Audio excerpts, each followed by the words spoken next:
Hello again, everybody. This is Mr. Everything, and I'm coming at you with another Let's Talk D&D 5th Edition video. This is, we're going to talk about D&D Beyond. That is the new app that's out that was really hyped for the last few months about how great it was going to be. And I want to let you know that I'm not on anybody's salary that is involved in D&D Beyond or Wizards of the Coast or any other role-playing game at all. This is all my personal opinions, and this is a pretty strong opinion, and I want to make sure that I share this with you guys. I know a lot of you out there are curious to know a little bit about D&D Beyond and some of the features it offers and the pricing model. And you know, you've had a lot of questions. A lot of people have asked me, hey, what about this D&D Beyond? What's your opinion? What do you think about it? Well, that's what this video is. This video is going to let you know the majority of my opinions. Now, if I forget something, I apologize, but I'm going to try to touch on all the subjects.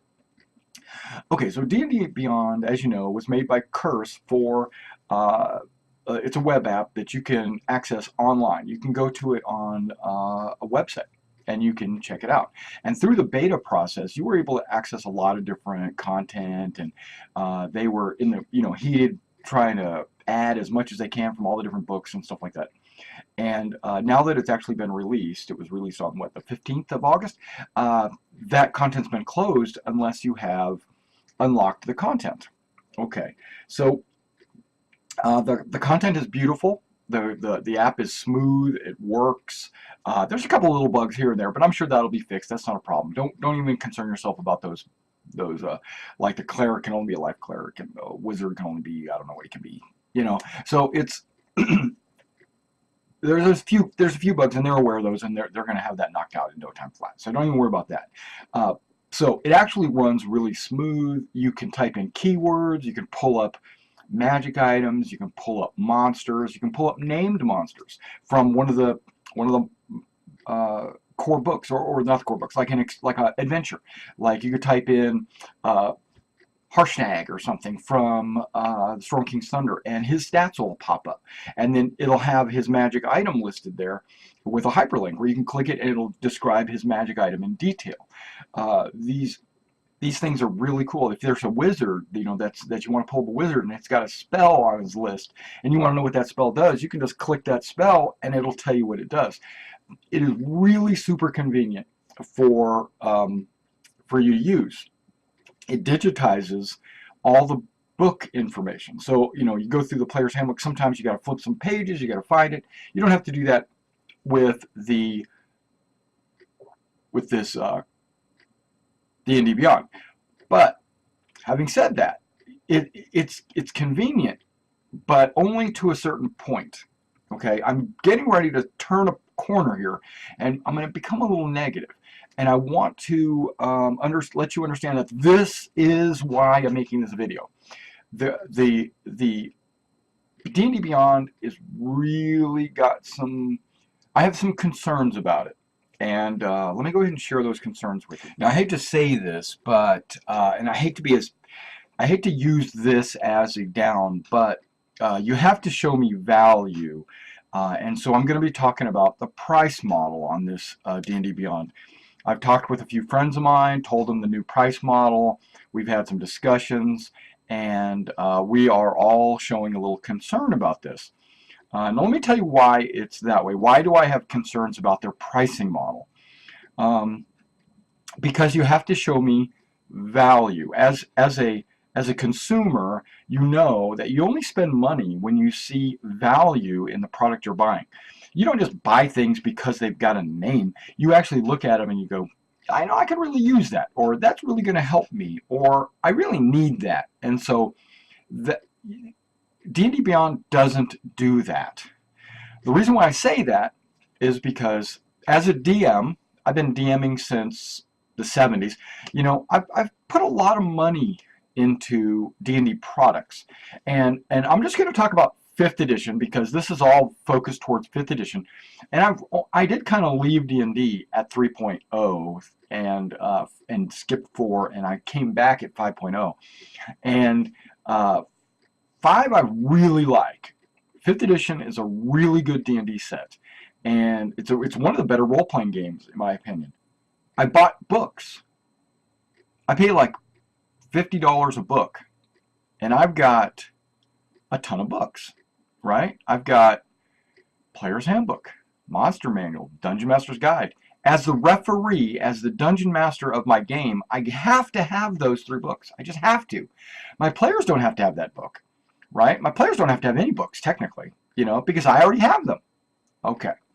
And so I probably need, you know, Volo's Guide if I want it. That's a want. And then if I want a module, if I want to invest in a module, I can do that because I like running modules, and Wizards of the Coast likes me running modules because that makes them money, right? Okay, well, that's good. So I've spent a few $100s on D&D.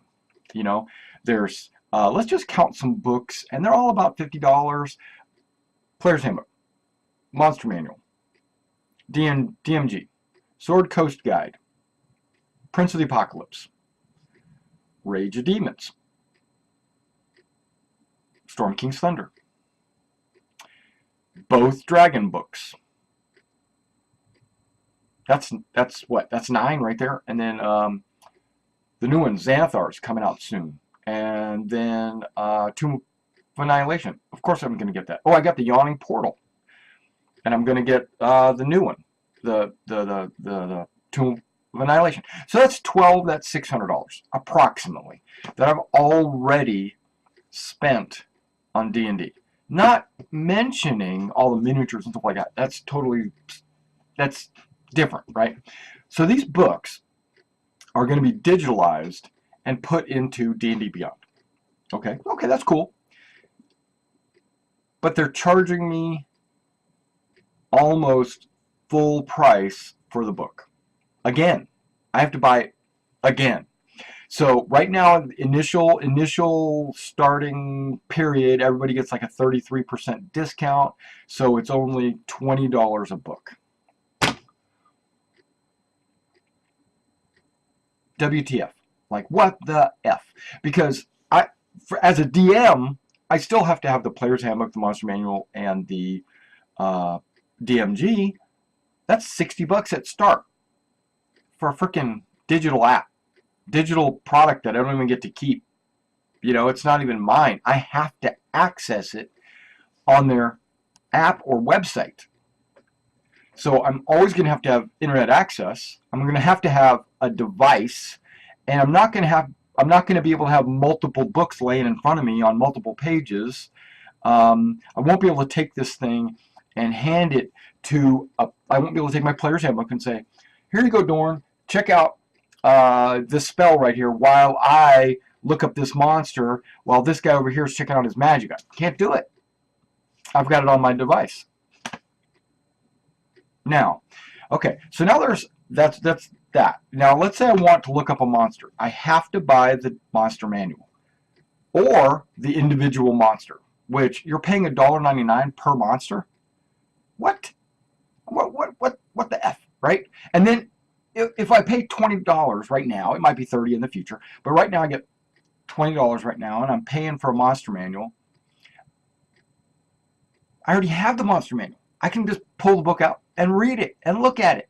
Okay, so my thought is this is aimed towards someone who doesn't have any books. Okay. If you don't have any books, this is an awesome tool. This is great because you can say, oh, I can get a monster manual for $20. And now you got the monster manual. I'm sorry, Player's Handbook. Let's say you're a new player and you're not a dungeon master, because if you're a dungeon master, you're already going to have all the books. But since you are a new player and you don't want to buy the Player's Handbook for $50, you can pay $20 and you have everything you need to know right there. Okay. Or if they give you an option, which is, to me, it's not even an option. But if you want, you could say, as a player, I just want to play a half-orc barbarian. So I'm just going to pay for the half-orc barbarian, the race. I'm going to pay for the half-orc, and then the half-orc, and then the barbarian. So you got to pay for the class. I'm surprised they didn't say, if you want if you want a shield, you gotta pay for a shield. If you want a sword, you gotta pay for a sword. Really? Make all that free. I know. Okay, back up. I understand that Wizards of the Coast has to make money on their game. It's their game. It's not Curse's game. And so I'm probably sure that Curse is paying Wizards of the Coast licensing fees to be able to provide this to players. It's a business thing. And they're there to make, you're in a business to make money. I get that. I don't like the way they priced it out. I understand the books. That's okay. You know, because if you get the player's handbook, you get all the races and all the classes for that player's handbook. You get all the content in the player's handbook. I get that. That's cool.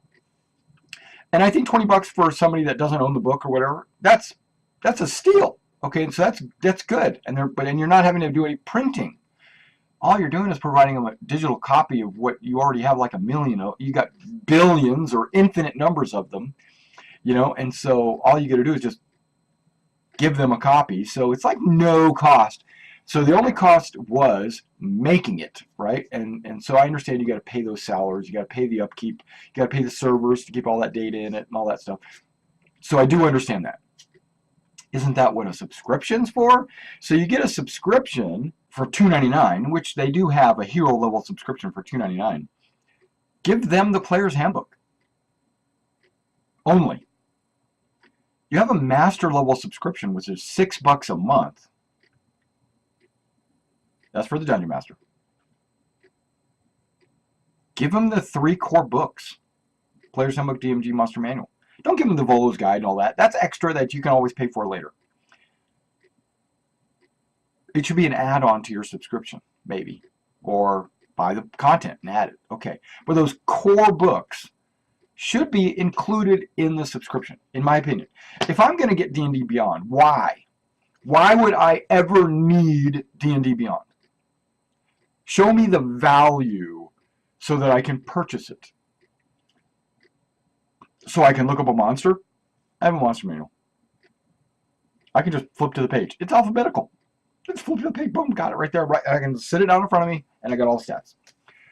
Why do I need a digital copy of that? Why do I need Player's Handbook? Digital copy. Why? Why do I need any of that? I got the books, right? I already have the books. If I didn't already have the books, then of course I would need them, obviously. Okay, there was one guy that suggested on the forums, and this kind of pissed me off from Curse. If it wasn't from Curse, the moderators should have got on there and said something. So one guy said, "Hey, I've got the, I don't like the pricing model. I already own all the books. How about if you include, maybe in the future, maybe not now, maybe I was too premature or whatever, but maybe in the future you include a digital copy of the book from your app in the DMG, let's say. Let's say you buy the DMG, you get the DMG digital copy code that you can put into the app. Or maybe you have, since it has a serial number, why don't you just put the serial number in, or maybe they don't have a serial number, so maybe that's why they can't do that, but in the future, maybe put a code in or something. And he was making a legit suggestion, like, hey, this sounds cool, why don't you try this? This might work, trying to be positive. Also expressing his concern about the price at the same time. Yeah, I'm not the only one. There's everyone I've talked to is concerned about the price and are not going to buy this piece of crap. Okay? Because they don't see the value. Okay, but let's back up. The forum. The response was, and I'm paraphrasing, don't take this literally word for word, but this is what I read. This is what I got from reading what I read. Shut up. Okay, that's not what they said. What they said was, when you buy a computer game, on the shelf, do you get a digital copy? First of all, where can you buy a computer game on the shelf? Okay, but when you buy a computer game on the shelf, do you get a digital copy? When you buy a book, do you get a copy for your Kindle automatically? When you buy And they gave like 6 lists, right? I work in a digital, let me just say, I work at Best Buy, okay? I work at Best Buy. Everything, almost 99% of everything we sell has a digital copy. I mean, you buy a movie, DVD, Blu-ray, whatever, you get a digital copy. You know, you buy a game, it's pretty much already a digital copy.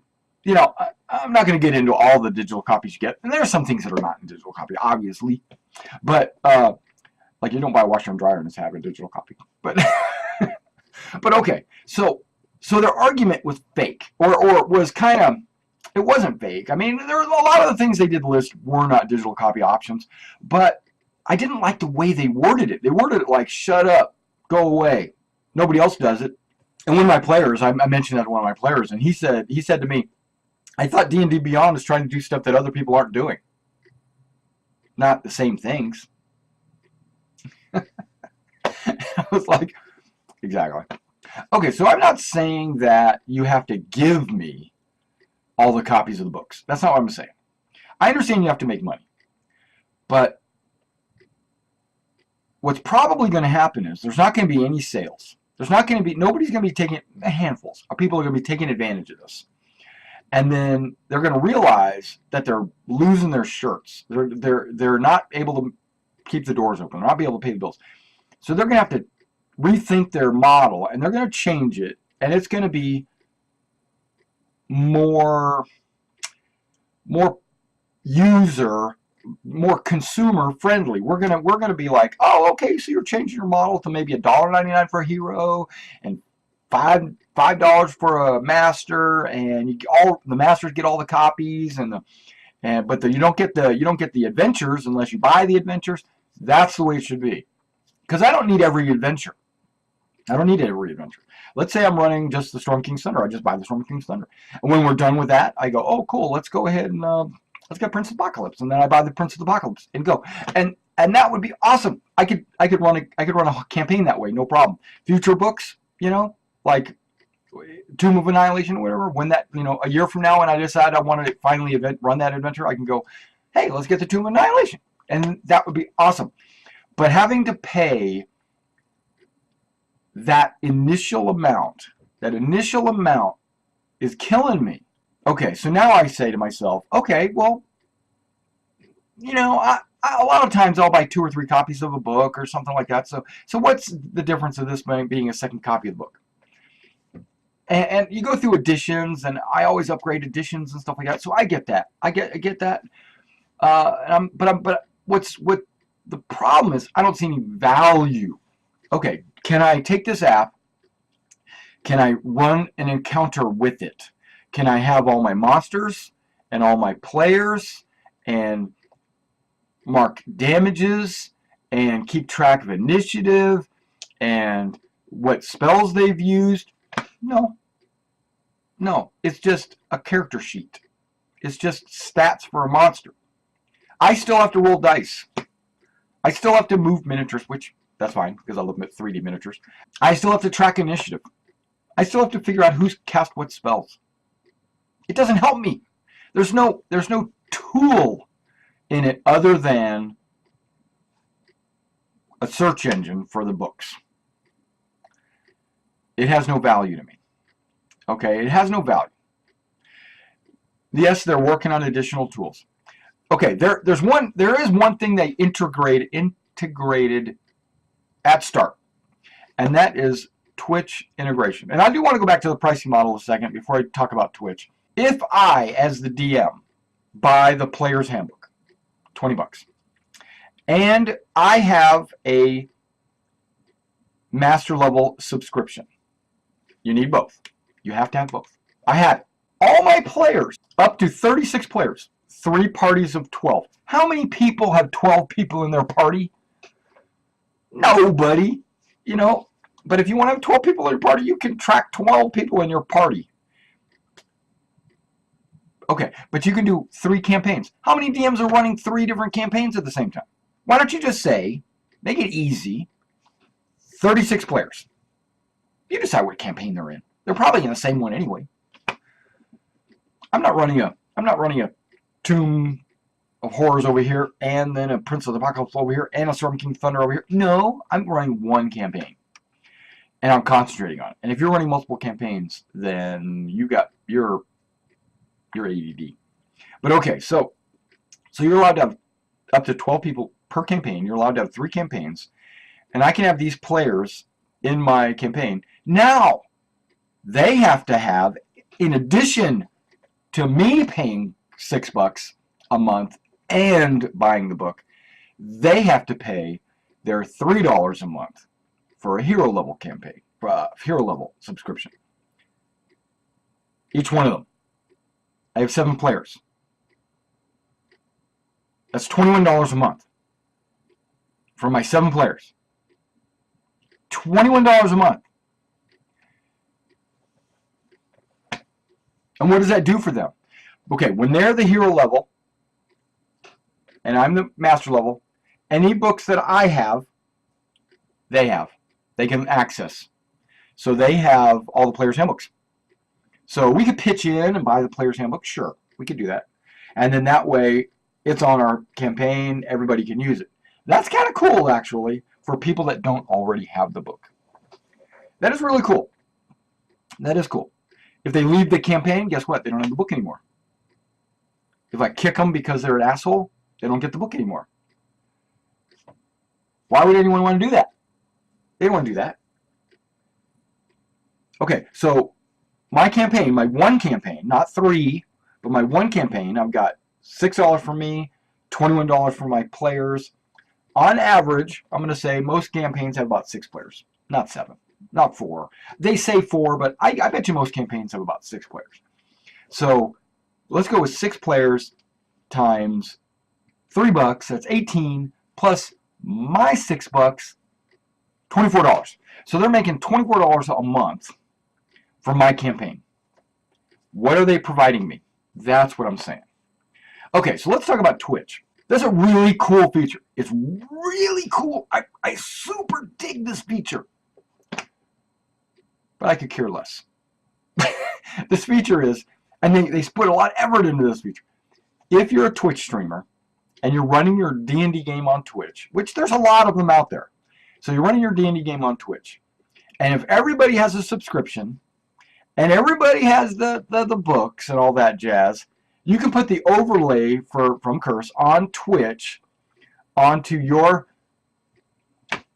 stream so that when people are watching your stream, they can click on a character, the character sheet will come up, they can click on conditions like he's exhausted or he's frenzied or he's paralyzed or whatever, and it'll tell the player or the viewer what that means. That's pretty cool, but really? Is that something that I want to pay for? I'm not live streaming on Twitch. Actually, I am, but not D&D. So I'm not live streaming on my D&D games on Twitch. So why am I having to pay for that feature that you included? You should have made that an add-on. You should have made the master maybe $4, but the master with stream add-on maybe add $2 more. Why am I having to pay for that? That's like saying, why do you have to buy the monster manual if you never play with any undead? Yeah, whatever. They're all in there. Actually, I want more monsters, but you know, I understand. It's like buying the DMG, but you don't ever pass out any magic items. Why do I have to buy that? Why do I have to have the magic items in my book? No, that's the response I'm expecting. But I don't think I should have to pay for Twitch integration unless I wanted that. I don't think that I have to pay for the core books. All the other books, yes. My subscription, okay, let's say it costs Curse a ton of money for the subscription, for the books, for the licenses of the books. They're not going to be able to pay that because nobody's going to pay the subscription model right now. But if they integrated the Player's Handbook, Monster Manual, DMG into the Master subscription, and then allowed the players to pay their Hero subscription and access those books, that would be perfect. That would be a perfect, like, sharing of books. But maybe because they're not doing the buy the content and put it in your campaign kind of thing, maybe they add 50 cents a month, or maybe they add $1 a month to the players or the DM or somebody, right? Or maybe they have a one charge. Maybe they have a one charge, a lump sum, like $10 a month. This is cool. $10 a month, and you've got a 12-player campaign you can run. Everybody gets the books. $10 a month is nothing, you know. $10 a month for a party of 6 people, you know, that's only a couple bucks a month. Or maybe they go 15 or 20, you know. $20 divided by 8 people is still only like $3 a month each. Okay, I don't know what the answer is. Okay, let me back up and say I do not know what the answer to this D&D Beyond is, but it's not for me. D&D Beyond, I have to have internet access to access the app, and I don't have physical copies. Physical copies are not included. If a year from now, Curse decides this is not beneficial, we're not making money, we're losing money, let's go ahead and close the doors and turn the service off. Guess what? All your money's gone. All your money went down the toilet. And it's in your terms. Read it. I don't want that. I want a physical copy. You know, even if Wizards of the Coast goes under, they're not going anywhere. But if Wizards of the Coast goes under, at least I'll always have the books that I bought. Physical copies in my hands. Maybe there's a way where you could buy, I don't know. I was thinking buy digital copies, but that's pretty much the same thing you're doing now. But when you buy the book, I think you should include a digital copy, but that's my opinion. But because the money is going to Wizards of the Coast initially, because you're buying the book, so they get that. So they're not losing the sale by giving you a digital copy. And that's why Curse is giving, why they're charging for their digital copies is, I'm sure it's because Wizards of the Coast doesn't want to lose those book sales. Because that's how they stay in business. So I don't know what the answer is. There has to be somebody with a little bit bigger brain power than I do get in there and figure this out and give people value. Right now there's no value. It's just a search engine. I got search engine on Google. I don't need that. I can pretty much make a character sheet online, PDF, Google Docs, type it up. I can make a spreadsheet to fill out a character sheet. That's no big deal. And then I can Google pretty much any monster from any edition, and something's going to come up, you know. Everybody out there's got forum comments and posts and stuff like that, and magic items too. And I don't. This is a nice, convenient, nice looking, hyperlinked. You know, everything's tied into like a wiki kind of thing, and it looks really good. But looks doesn't justify the price. All right, guys. I hope that helps you guys out. You guys should go out and check out D&D Beyond for yourself. See if it's something that you can use for yourself. If so, get it. If you agree with me, put it in the comments. If you disagree with me, don't put it in the comments. No, kidding. Put it in the comments. Just let me know what you think. If you like it, if you don't like it, if you have the same opinion, if you have a different opinion, please put it in the comments. I do appreciate all those comments you make. And I'd like to hear what you have to say, because you might have some insight that I was unaware of, and that might help out a lot too. So thanks for coming out and checking out this video. If you want to like my videos, please like them. If you want to subscribe to my channel, do that. And if you want to hit the PayPal me link in the description below and help support the channel, we'd really appreciate that. And let's roll some dice. P.S. Back it up. Okay. Ignore what all that stuff I just said. Okay. Thank you for hanging around. This is the after show. Okay, so this is something I wanted to say. Why do you play D&D? Why do you play D&D? It's not to play digitally. You don't play D&D to play digitally. I don't care what anybody says. That's not what D&D, that's not D&D's bread and butter. D&D's bread and butter is not Twitch. It is not Roll20, Battlegrounds, whatever. It's none of those. those are convenient tools for those people that can't get with their friends because they've moved away, or they want to interact with people late at night and they don't have friends or whatever. But that's a very small percentage of D&D. D&D, and that has advertised D&D, that has brought D&D to people's bedrooms and dining rooms and living rooms and stuff like that, but it's not D&D. D&D is sitting around a table, physical table, not a digital table, sitting around a table, rolling hard plastic dice or metal dice and throwing it and hearing the clank, clank, clank, clank, and seeing the 20 and going, oh, look at that, I rolled a 20, now 20. And then say it in your face, Dungeon Master, you know, whatever. That's what it's about. It's not about webcams. That's not D&D. It can be, and some people, that's all they've got, and I get that. And this Twitch integration for them would be great, but that's a very small percentage. A very small percentage. The majority of your D&D players, and the reason why you play D&D is so that you can get with your friends. Like my group. I pack up my stuff, I put it in a truck, we go to a store, I unload, I set up on a table, my players come in, they sit around the table, and we're in a room in a gaming store, and we're interacting with the other people in the gaming store. We're talking to them as well and shopping the product.